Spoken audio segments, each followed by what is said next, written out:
شب برات کی فضیلت کے تعلق سے پیارے آقا صلی اللہ علیہ وسلم کی یہ مبارک حدیث سماعت کریں۔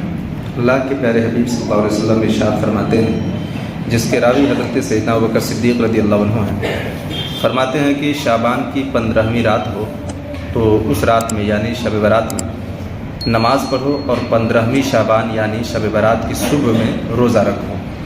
یہ فضیلت کی چیز ہے، اللہ کے پیارے حبیب صلی اللہ علیہ وسلم نے اس کی تاکید فرمائی۔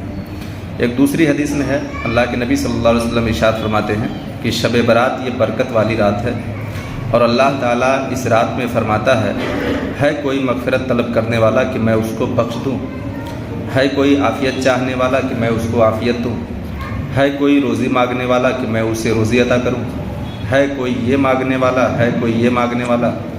صبح صادق طلوع ہونے تک یہ ندائیں اور بخششیں ہوتی رہتی ہیں۔ یعنی کہ ایک تو یہ ہوتا ہے کہ بندہ خود جا کر کے اللہ کی بارگاہ میں مانگے، یہ بھی مانگنا اور ملنا ہوتا ہے۔ جیسے ابھی آپ آئے ہیں مغرب کی نماز پڑھنے کے لیے، تو آپ کچھ مانگ رہے ہیں اپنے رب سے، بخشش ہی مانگ رہے ہیں، روزی ہی مانگ رہے ہیں، خیر ہی مانگ رہے ہیں، جو بھی مانگ رہے ہیں۔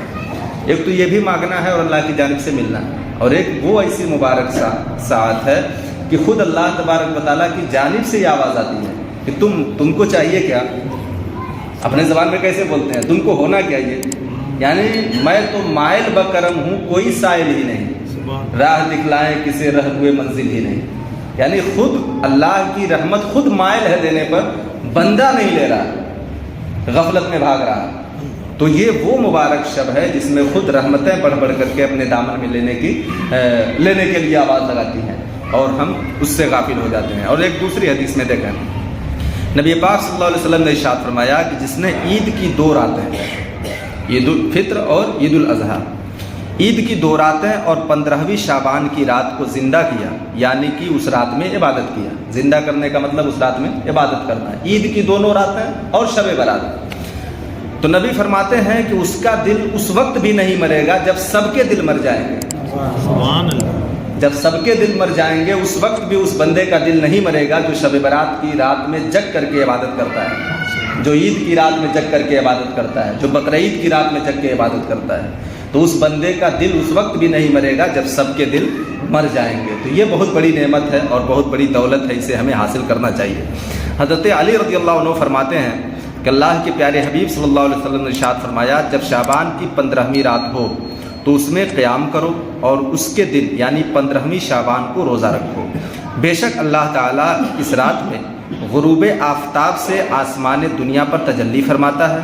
غروب آفتاب مطلب سورج جب ڈوب جائے، جب سے اللہ تبارک و تعالیٰ آسمان دنیا پہ تجلی فرماتا ہے، اور فرماتا ہے کہ ہے کوئی بخشش مانگنے والا کہ میں اس کی مغفرت کروں، ہے کوئی روزی طلب کرنے والا کہ میں اس کو روزی دوں، ہے کوئی عافیت چاہنے والا کہ میں اس کو عافیت عطا کروں، ہے کوئی اس کا چاہنے والا، ہے کوئی اس کا چاہنے والا۔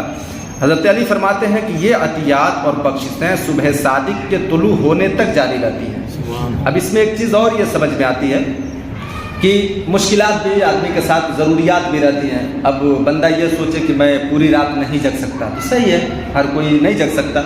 تو پوری رات اگر نہیں جگ سکا تو اللہ تبارک و تعالیٰ کی یہ ندا مغرب سے لے کر کے فجر تک ہے۔ سوچیں آپ، مغرب سے لے کر کے فجر تک ہے، تو جو بندہ کچھ ساعت ہی اللہ کی یاد میں گزار رہا ہے وہ بھی بخشش کا طلبگار ہو گیا، وہ بھی بخشش کا طلبگار ہو گیا۔ اس میں گھبرانے کی ضرورت نہیں۔ جو بالکل اس رات کو چھوا ہی نہیں، بالکل اس رات سے تعلق ہی نہیں رکھا، وہ سمجھیے کہ محروم ہوا، وہ محروم ہوا۔ لیکن اگر ایسا بندہ ہے کہ وہ آیا، چند ساعت ہی کیوں نہیں ہوتا، چند تسبیحات ہی پڑھ کر کے اللہ کی بارگاہ میں دعا کیا، وہ بھی اللہ کی یہ نعمتیں جو بانٹ رہا ہے، اس رات میں جو رحمتیں اتر رہی ہیں، وہ بھی اس کا حقدار ہوا۔ اللہ تبارک و تعالیٰ اپنی رحمت سے اسے بھی دے گا۔